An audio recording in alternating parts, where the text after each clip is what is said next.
अगर आपकी इनकम 7.5 लाख रुपए से 50 लाख रुपए के बीच में है तो आपको ओल्ड टैक्स रिजीम अच्छा रहेगा या न्यू टैक्स रिजीम, इस वीडियो के अंदर देखेंगे। लेकिन उससे पहले हम लोग देख लेते हैं कि न्यू टैक्स रिजीम में भी हमको कुछ डिडक्शन मिलती है। तो न्यू टैक्स रिजीम में बेसिक एग्जेम्पशन लिमिट 3 लाख रुपए इररेस्पेक्टिव ऑफ टैक्स पेयर की age. Where old tax regime में अगर आपकी एज 60 साल से कम है तो आपको 2.5 लाख रुपए की बेसिक एग्जेम्पशन लिमिट मिलेगी। 60 से 80 है तो आपको 3 लाख रुपए की, और 80 से ऊपर है तो आपको 5 लाख रुपए की बेसिक एग्जेम्पशन लिमिट मिलेगी। Standard deduction new tax regime में भी मिलती है, चाहे वो सैलरी की इनकम हो या पेंशन की इनकम हो, स्टैंडर्ड डिडक्शन आपको मिलेगी। लेकिन अगर फैमिली पेंशन भी मिलती है तो फैमिली पेंशन का 1/3 या 15,000 विच एवर इज लोअर, वो आपको एडिशनल बेनिफिट मिलेगा न्यू टैक्स रिजीम में। होम लोन की डिडक्शन दो तरीके की होती है, एक तो एटीसी के अंदर काउंट होती है और एक इंटरेस्ट की डिडक्शन मिलती है। एटीसी वाली डिडक्शन न्यू टैक्स रिजीम में नहीं मिलेगी। वेरस अगर इंटरेस्ट आप होम लोन पे कर रहे हो और आपको रेंटल इनकम मिल रही है, वो जो प्रॉपर्टी है वो आपने रेंट आउट कर दी है, तो उस पर इंटरेस्ट का कोई भी लिमिट नहीं है। जितना इंटरेस्ट पे किया उसके अगेंस्ट में आप उसको सेट ऑफ कर सकते हो। फ्रेंड्स ये ध्यान रखिए। इसी के साथ साथ एटीसीसी डी2 जिसमें एम्प्लॉयर का डिडक्शन, अगर एम्प्लॉयर का डिडक्शन है, एम्प्लॉयर इन्वेस्ट कर रहा है तो उसका भी इन्वेस्टमेंट का बेनिफिट आप न्यू टैक्स रिजीम में ले सकते हैं। एटीसीसी एच अग्निवर कॉर्पोरेट फंड में अगर आप कुछ करते हैं तो उसका भी बेनिफिट मिल सकता है। रिबेट 87A की न्यू टैक्स रिजीम में मिलती है जो 7 लाख तक है। इसी के साथ साथ मार्जिनल रिलीफ भी न्यू टैक्स रिजीम में मिलती है जो आपको ओल्ड टैक्स रिजीम में नहीं मिलती है। अब चलते हैं हम लोग कि हमारी सैलरी अगर 7.5 लाख रुपए है। फ्रेंड्स ध्यान रखिए, अगर आपकी इनकम 7.5 लाख रुपए है तो अगर आप ओल्ड टैक्स रिजीम ऑप्ट करते हैं तो आपको 2.5 लाख रुपए का इन्वेस्टमेंट करना पड़ेगा। उसके बाद ही जो है आपका जीरो टैक्स लगेगा। वेयर एज अगर आपकी 7.5 लाख रुपए की इनकम है और आप न्यू टैक्स रिजीम ऑप्ट करते हैं तो ध्यान रखिए आपको कोई भी टैक्स नहीं देना है, क्योंकि न्यू टैक्स रिजीम में भी स्टैंडर्ड डिडक्शन 50,000 रुपए आती है। 7.5 लाख में से अगर 50,000 में डिडक्ट कर देता हूं तो मेरी नेट इनकम 7 लाख मिली, 7 लाख बची। तो 7 लाख पे मेरे को न्यू टैक्स रिजीम में मार्जिनल रिलीफ अवेलेबल होती है जो बोलती है कि मेरे को कोई भी टैक्स पे नहीं करना है। Whereas old tax regime के अंदर मार्जिनल रिलीफ की लिमिट 5 लाख है, वो भी नेट इनकम आनी चाहिए। तो 7.5 में से अगर मैं स्टैंडर्ड डिडक्शन ओल्ड टैक्स में भी करता हूँ तो 7 लाख ही आएगी। अब मुझे एडिशनल इन्वेस्टमेंट करना है 2.5 लाख रुपए का, तब जाके ओल्ड टैक्स रिजीम के अंदर 7.5 लाख रुपए पे मेरे को कोई भी टैक्स नहीं देना है। तो फ्रेंड दोनों में डिफरेंस क्या हुआ कि अगर आप इन्वेस्टमेंट करना चाहते हैं और इन्वेस्ट करते हैं और 2.5 लाख रुपए का इन्वेस्ट करते हैं तो आपको इनकम 7.5 लाख रुपए की है तब भी कोई टैक्स नहीं देना ओल्ड टैक्स रिजीम में। वेरेज अगर आप कोई भी इन्वेस्टमेंट नहीं करते हैं तो न्यू टैक्स रिजीम में जाइए, आपको कोई भी टैक्स नहीं देना है। इसी तरीके से अगर मैं सिनेरियो 2 की बात करूं जहां पे इनकम है 9 लाख रुपए और अगर आप ओल्ड टैक्स रिजीम में 2.62 लाख रुपीस का इन्वेस्टमेंट करते हैं तो ध्यान रखिए कि जो आपकी नेट इनकम है आफ्टर स्टैंडर्ड डिडक्शन 5,88,000 आएगी। वेयरएज न्यू टैक्स रिजीम में आपको इन्वेस्टमेंट का तो कोई बेनिफिट नहीं मिलेगा। तो 9 लाख में से 50,000 में स्टैंडर्ड डिडक्शन का कराऊंगा तो नेट इनकम मेरा आएगा as per new tax regime 8.5 lakh रुपए। अगर मैं ओल्ड टैक्स रिजीम की बात करूं तो मेरे को 9 लाख रुपए की इनकम पे 2.62 का इन्वेस्टमेंट करने के बाद में 30,100 रुपए का टैक्स देना है। वेयरएज न्यू टैक्स रिजीम में 40,000 रुपए का टैक्स देना है।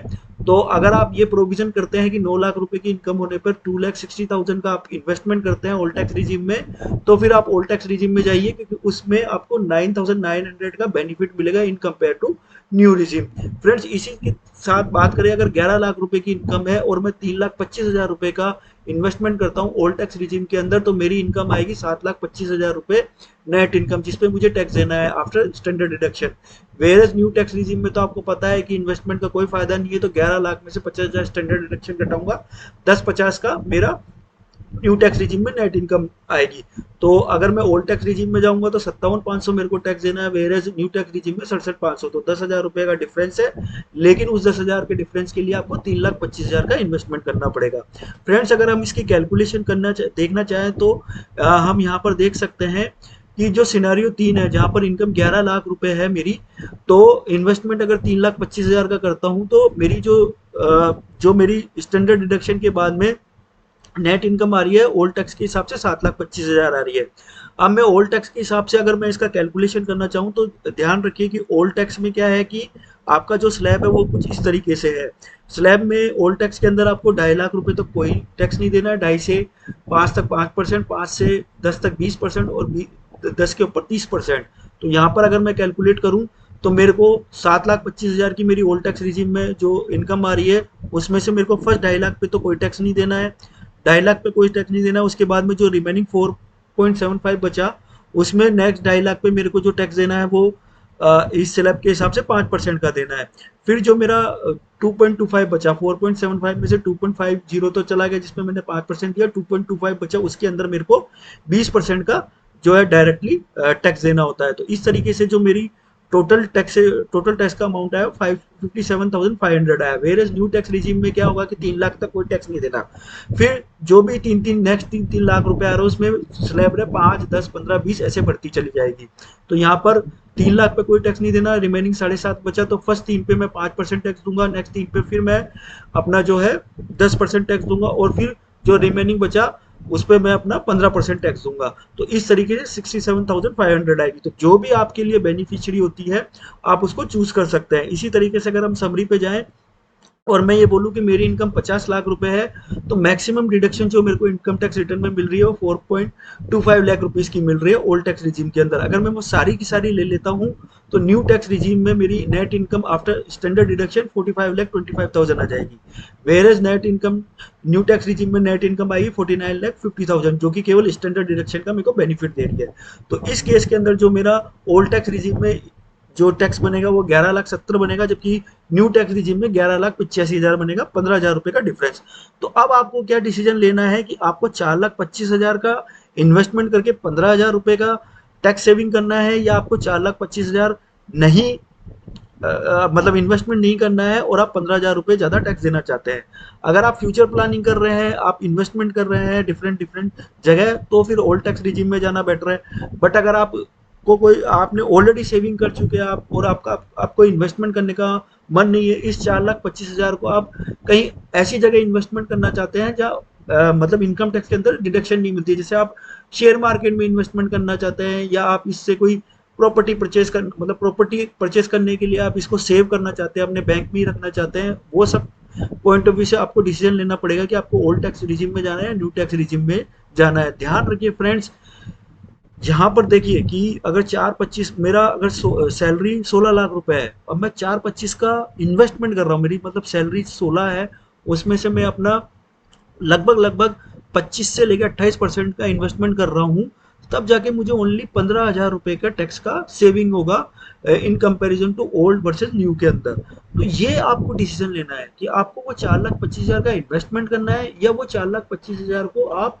अगर मेरे हिसाब से बैंक में भी मतलब पीपीएफ वगैरह में भी उस 4,25 को पूरा का पूरा डिपॉजिट करा देंगे ना, तो उसका इंटरेस्ट ही इतना मिल जाएगा। हालांकि पीपीएफ के अंदर भी आपको ओल्ड टैक्स रिजीम में बेनिफिट मिलेगा, लेकिन वो मैक्सिमम आपको 1.5 का ही मिलेगा। ये 4.25 हमने निकाली है कि आप एटीसी में भी कर रहे हैं, आप एटीडी का डिडक्शन भी ले रहे हैं, आपके पास में होम लोन भी चल रहा है, और सारी डिडक्शन को मिला के 4.25 है। तो आपको ये डिसीजन लेना है, थॉटफुल रहना है। मेरे हिसाब से जैसे जैसे आपकी सैलरी बढ़ रही है वैसे वैसे जो है टैक्स डिफरेंस जो है ओल्ड टैक्स रिजीम और न्यू रिजीम का कम होता जा रहा है, लेकिन उसके एवज में आपका जो इन्वेस्टमेंट है वो बहुत ज़्यादा हो रहा है। तो आपको वो डिसीजन लेना है, कि मैं एटीडी एटीई ये सब, अगर ये सारे के सारे इन्वेस्टमेंट आ रहे हैं तब तो ओल्ड टैक्स रिजीम में जाइए, और अगर आप कोई इन्वेस्टमेंट नहीं करना चाहते हैं मेरे हिसाब से न्यू टैक्स रिजीम में जाइए, क्योंकि दोनों में टैक्स का डिफरेंस एक सर्टेन अमाउंट के बाद में बहुत ही नॉमिनल आ रहा है। वीडियो अगर अच्छा लगा हो तो लाइक शेयर सब्सक्राइब करें। टिल देन जय हिंद, जय भारत, धन्यवाद।